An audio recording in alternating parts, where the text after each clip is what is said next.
Back on the SportsMax zone, Cricket West Indies earlier today announced that wicketkeeper batsman Nicholas Pooran is a new captain of the senior men's white ball team. Puran replaces Kieran Pollard, who announced his shock retirement from international cricket late last month. Puran, who has been playing in the ongoing Indian Premier League, has led the Windies in 8 T20 internationals and 2 one-dayers. He has an overall white ball record of 4 wins and 6 losses. Puran has issued a statement saying the appointment is a highlight of his career.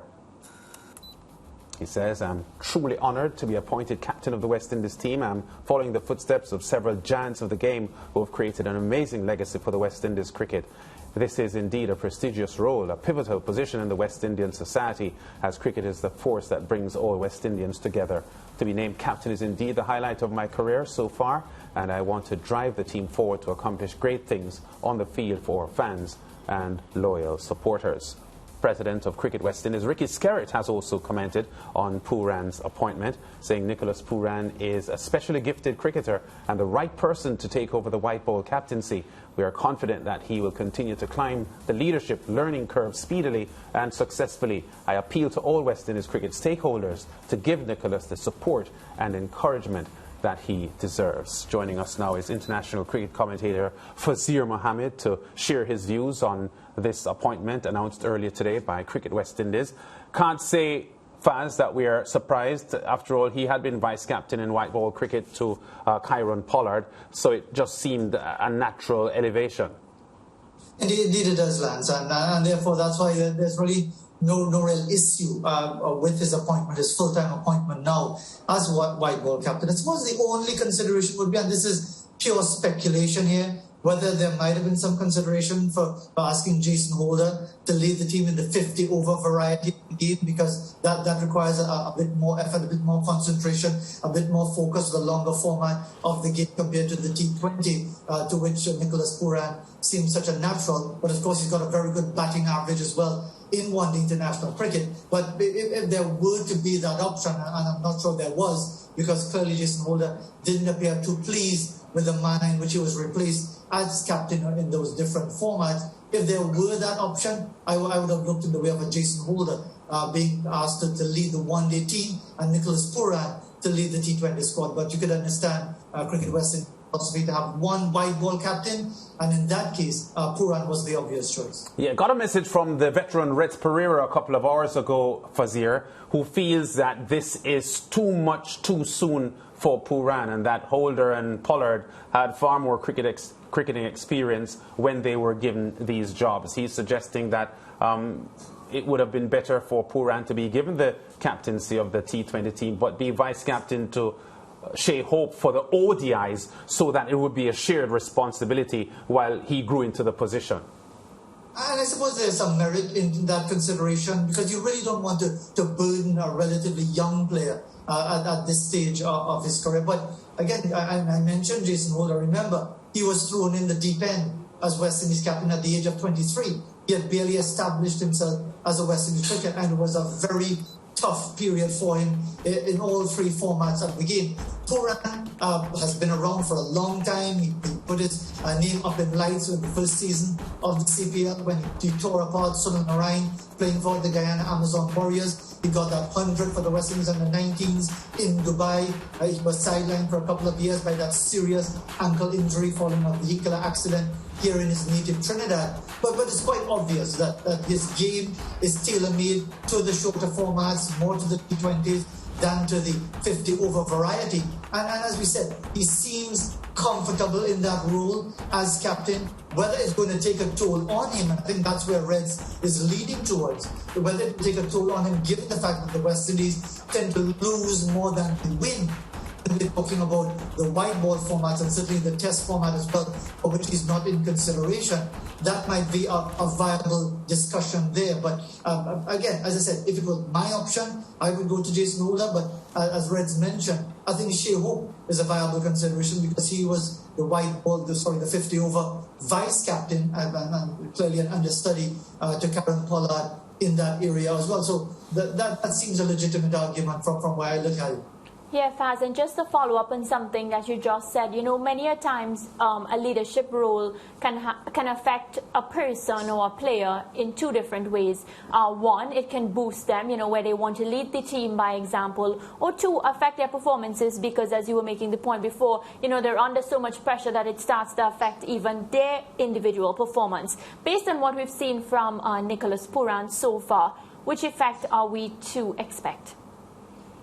I think Puran has seen enough of the West Indies losing. He's been part of the West Indies losing that really can't get any boost in that regard. It was a really dismal performance in defense of the World T20 title. So in that regard, I doubt very much that he will be put off too much by whether or not he gets a couple of low scores. Remember, last year he had a terrible year. When you talk about the IPL, he could barely buy a run in the IPL, and it was really truncated by COVID-19 and so on. And it was a tough year for him, and he had to pretty quickly. It's all part of the modern environment in the game. It's no different from when it was just Test cricket being played, because there's this microscopic analysis of almost everything you do. He is under the microscope as a marquee player in the T20 international format. So when it doesn't come good, there's all sorts of speculation. Now that he's captain, yes, there will be more speculation and more of a microscope on him. But I think by now he's accustomed with this modern environment. He's one of the modern breeds of international cricketers who really know it no other way than to have all of this attention, all of this speculation, or all of this criticism, if it's that. And I think he's grown into the job already, given his previous experience as stand-in for Kieron Pollard. Yeah, and when you're given a leadership position as well, Faz, you know, it's always easier when you're supported by, you know, management and those in power. CWI President Ricky Skerritt spoke about, you know, encouraging and appealing to all the cricket stakeholders to give Nicholas Pooran, who's 26 years old, you know, the support that he needs. Do you get the sense that, you know, it will be a smooth transition and he will get that respect? I don't think it'll necessarily be a smooth transition, because so much could hinge on what happens in the World T20 at the end of the year, the qualifying campaign, and how the West Indies, if they do get to the main tournament, will fare. It's interesting that point made by Ricky Skerritt, the Cricket West Indies president, referencing all stakeholders coming on board and supporting Nicholas Pooran. Well, I would interpret that to mean that the media are not part of the stakeholders, because I don't think it's the media's job to support anybody. I think it's the media's job to analyze critically, impartially, fairly. And if it means being critical, so be it. If it means praising him for his work, so be it. So that last comment that we highlighted, you know, among the comments from Ricky Skerritt, that all stakeholders should come on board, that clearly doesn't refer to the Caribbean media, because I don't think any self-respecting media will see themselves as cheerleaders of either Cricket West Indies, Nicholas Pooran, or West Indies cricket, not because they want the West Indies to lose or perform badly, but that is not their job. Their job is to be analysing things critically and impartially. Yeah, Mariah just referenced his age, Faz, at 26. As you mentioned earlier on, Holder had been given the job at 23, and white ball cricket, ODIs and T20s combined, he has played almost 100 international matches now for the West Indies, Nicholas Pooran. So he has the experience, and as you've mentioned, his global, you know, outings as well in the IPL and so on, should qualify him from a know-how standpoint to handle this job. It should, but playing for the West Indies is a different story. And we just have to harken back to the last World T20.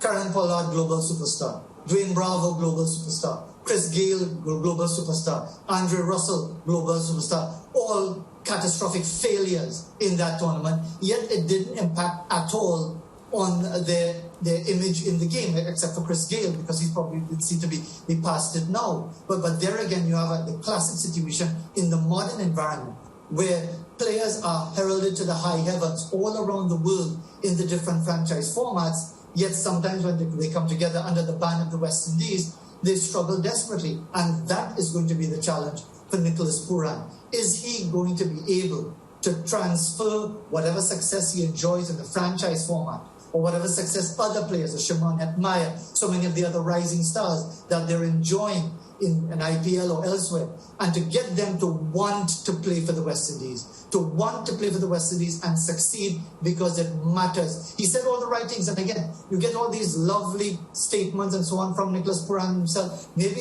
if it were his own words, all power to him. If it was handed to him for him to repeat, again, he'll have to live up to it because it's been attributed to him.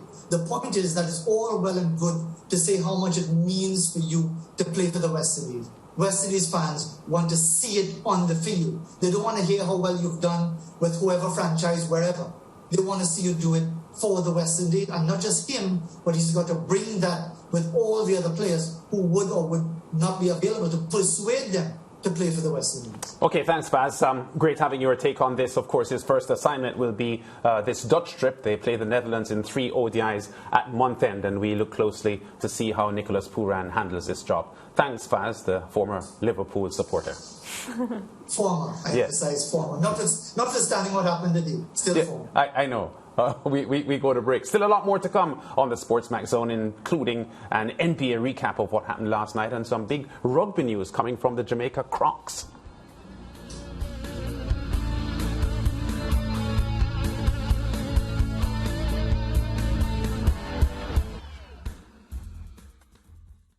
Stay with SportsMax on YouTube and follow us on all social pages for updates, news and entertainment.